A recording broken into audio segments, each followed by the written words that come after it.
Fernando Peixoto, seria possível, em poucas palavras, conceituar das diferenças entre o leninismo, o trotskismo e o stalinismo? Ah, perfeitamente. Então, isto aí acompanha a história das grandes reuniões do movimento comunista, essas famosas internacionais, primeira, segunda, terceira e quarta. Quer dizer, a primeira é a fundação, né, do movimento comunista pelo próprio Karl Marx. Karl Marx chegou lá, passou uma rasteira nos outros concorrentes e virou o chefe do movimento que já existia, na verdade. No,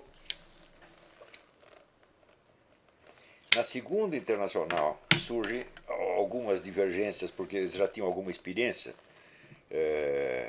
revolucionária, e alguns dos teóricos, alguns dos pensadores do movimento comunista acreditavam que a ideia revolucionária estava ultrapassada, que se podia chegar ao comunismo através de uma sucessão de reformas pacíficas.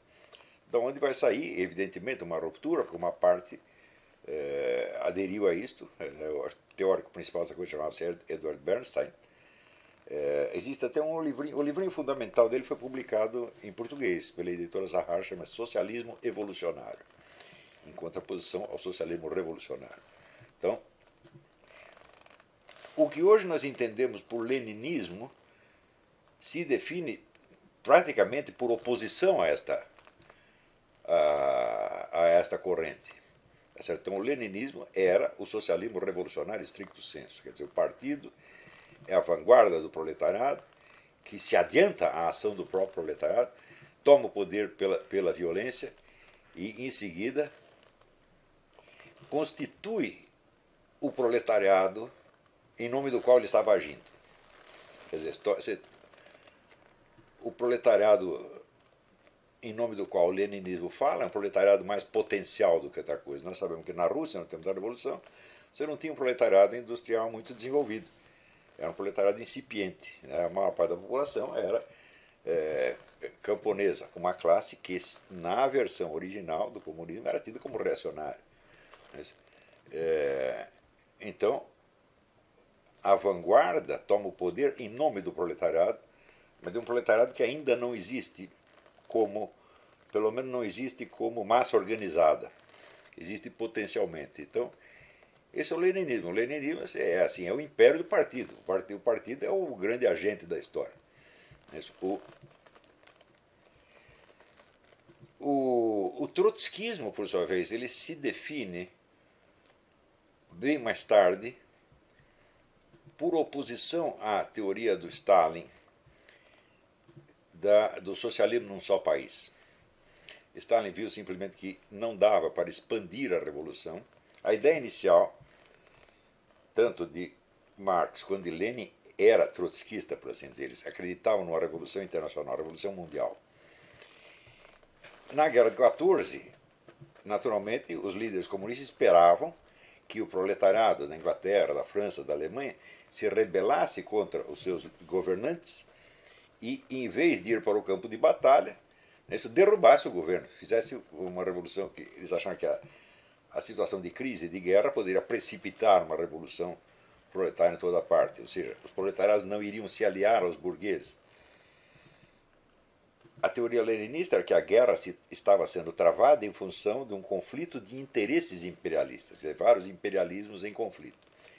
E o proletariado não deveria embarcar nisso, falar, não, nós não vamos morrer para enriquecer os burgueses, então nós vamos, em vez de ir lá o francês e combater o alemão combater o francês, cada um derruba o seu próprio governo. Isso não aconteceu. Ao contrário, foi um negócio escandaloso, porque o entusiasmo patriótico que tomou conta do proletariado nas várias nações europeias foi um negócio acachapante. E os comunistas estão caíram do cavalo. E o Stalin, que era o mais esperto de todos, falou: não vai dar para fazer a Revolução Internacional. Nós podemos continuar fazendo a subversão internacional, mas não podemos contar com a Revolução, nem na Alemanha, nem na Inglaterra, nem muito menos nos Estados Unidos. Então nós temos que consolidar aqui o poder soviético no nosso território. E o Trotsky não concordou. O Trotsky tinha ambições muito maiores. Ele viu que dentro desse sistema socialista no seu país ele seria, no máximo, ministro de alguma coisa, e ele queria ser o grande líder revolucionário mundial. Então, ele queria ali a quarta internacional. A Quarta Internacional então é trotskista. Então as diferenças são essas. Uma coisa se define, essas coisas umas se definem pelas outras. Quer dizer, não são teorias independentes. A maior parte delas são teorias reativas, não criativas. Criativo foi Karl Marx, ele criou tudo isso. O leninismo já é uma resposta a uma situação local determinada, a situação de um proletariado incipiente. Se você quer fazer uma revolução proletária num país sem proletariado, você vai ter que partir para o leninismo. Então, o leninismo é uma pequena elite armada, violenta, muito agressiva e ambiciosa que toma o poder por um golpe militar, no fim das contas, né? E depois convoca o proletariado para apoiá-lo retroativamente. O stalinismo também surge em função, vamos dizer, do fracasso da Revolução Europeia, da Revolução Mundial. E o trotskismo surge em resposta à ditadura stalinista. Não é isso? Você vê que muitas das críticas que os trotskistas fazem ao regime stalinista são idênticas ao que o pessoal da direita fazia na Europa toda, nos Estados Unidos.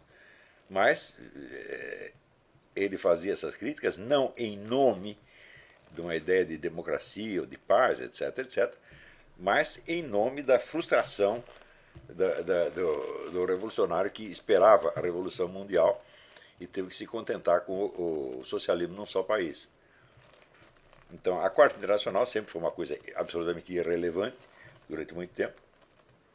O Stalin foi assassinado, ele tinha pouquíssimos seguidores. Os dias finais do Stalin, dos Trotsky, são uma das coisas mais melancólicas que você pode imaginar, porque o homem era perseguido, escorraçado, expulso de tudo quanto é lugar.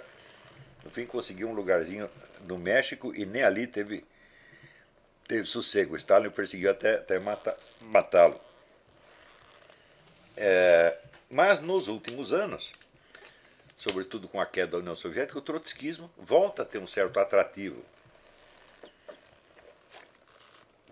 Então, muita gente que Trotsky se levantou do túmulo, porque a ideia de revolução mundial voltou a ter um atrativo, sobretudo com esses fatores, com esses novos meios de comunicação que você tem, a começar pela internet.